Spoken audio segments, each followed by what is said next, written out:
নমস্কার বন্ধুরা, আজকে আমরা চলে এসেছি আর একটা নতুন রেসিপি নিয়ে। আজকে আমাদের কি রান্না হচ্ছে? আজকে কি রান্না হচ্ছে মা? চিংড়ি মাছ। আজকে কালো চিংড়ি। আজকে আমাদের কি চিংড়ি আর কি ওটা পটলটা কি হবে? চিংড়ি, পটল, পেঁয়াজ। ও, চিংড়ি পটল তার মানে। হ্যাঁ। চিংড়ি পটল রান্না করার জন্য প্রথমে আমরা কড়াইয়ে কিছুটা তেল নিয়ে নেব।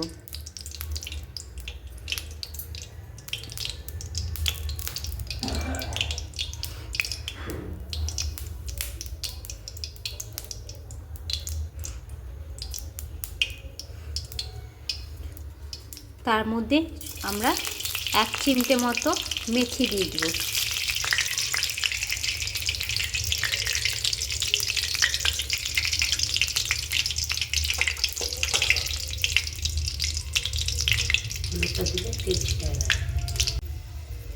এরপর তেলে আমরা একটু হলুদ দিয়ে দেবো। হলুদ দিলে কি হয়, তেলটা ছিটিয়ে পড়বে না চারিদিকে। এরপর যে পটলগুলো ছিল সেই পটলগুলো দেবো। এটা কতটা পটল আছে? 250 পটল। কতজনের জন্য রান্না হচ্ছে?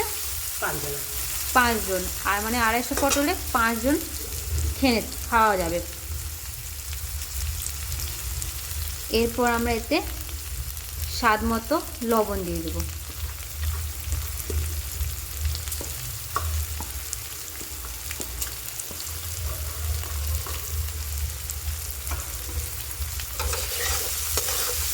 এটাকে এবার আমরা একটু কিছুক্ষণ ভাজবো হাই ফ্লেমে।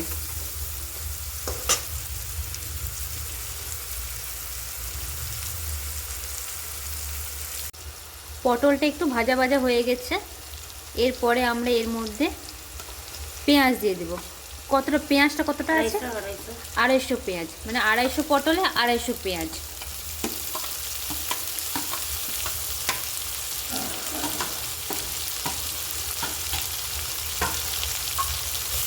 এবার আমরা পটল এবং পেঁয়াজটাকে একসাথে ভাজবো।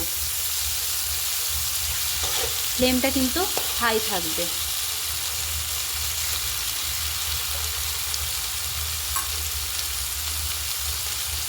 তার মানে এতে দেওয়া হয়েছে 250 পটল, 250 পেঁয়াজ এবং 250 মাছ।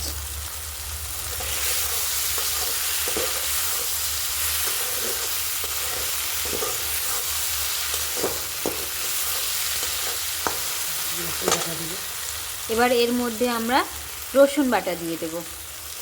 এটা আমাদের সেই 2 কোয়ার মতো রসুন বাটা হয়েছে, শুধুমাত্র রসুন বাটা, আর কিছু নেই এতে। এরপরে আমরা এতে 1 চামচ মতো লঙ্কা গুঁড়ো দেব আর 1.5 চামচ মতো জিরে আর ধনে গুঁড়ো।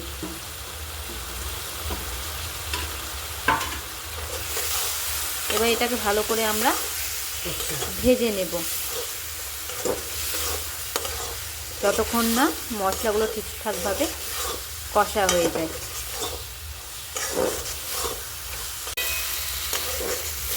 মশলা কষা আমাদের মোটামুটি কমপ্লিট হতে চলেছে।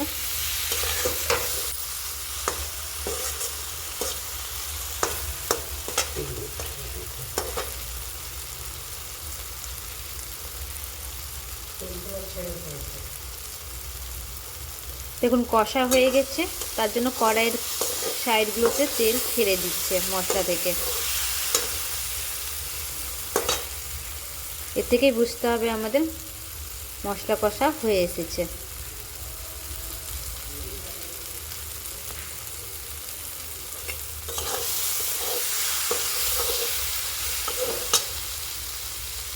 এরপর আমরা এর মধ্যে প্রয়োজন মতো জল দিয়ে দেব। আপনি এতে নর্মাল জলও দিতে পারেন, গরম জলও দিতে পারেন।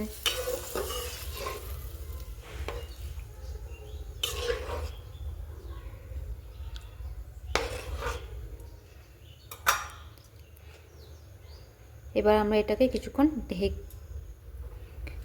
ফ্লেমটা একটু হাই করে কিছুক্ষণ ফুটিয়ে নেব।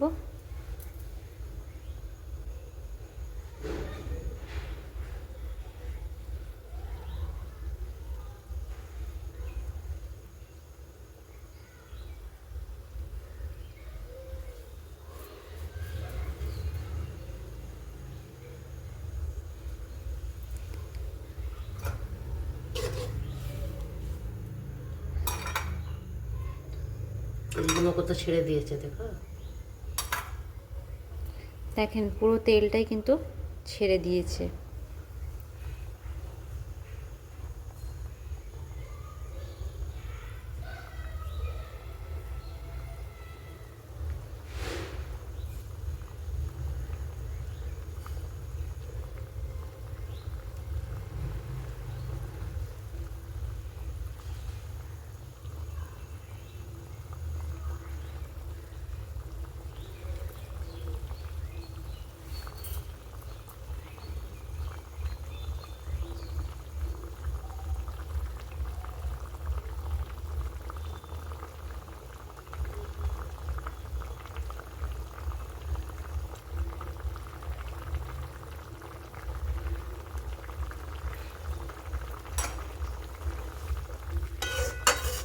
ঢাকা দিব।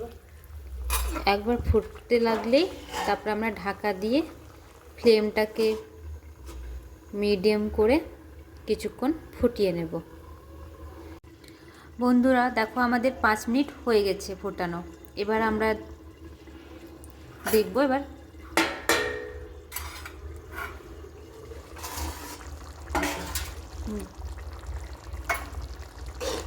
দেখেন বন্ধুরা কি সুন্দর রং এসছে। দেখুন এবার আমাদের চিংড়ি মাছ আর পটল রেডি। দেখুন যেমন গন্ধ বেরোচ্ছে সেরকমই রং। আপনারাও নিজের বাড়িতে দেখেন, রান্না করুন, নিজেদের খান এবং প্রিয়জনকে খাওয়ান, দেখুন খুব ভালো লাগবে। আর আমাদের ভালো লাগলে আমাদের চ্যানেলটাকে সাবস্ক্রাইব করতে ভুলবেন না, আর একটা লাইক অবশ্যই দিয়ে যাবেন। ঠিক আছে বন্ধুরা, আজকের জন্য তাহলে নমস্কার।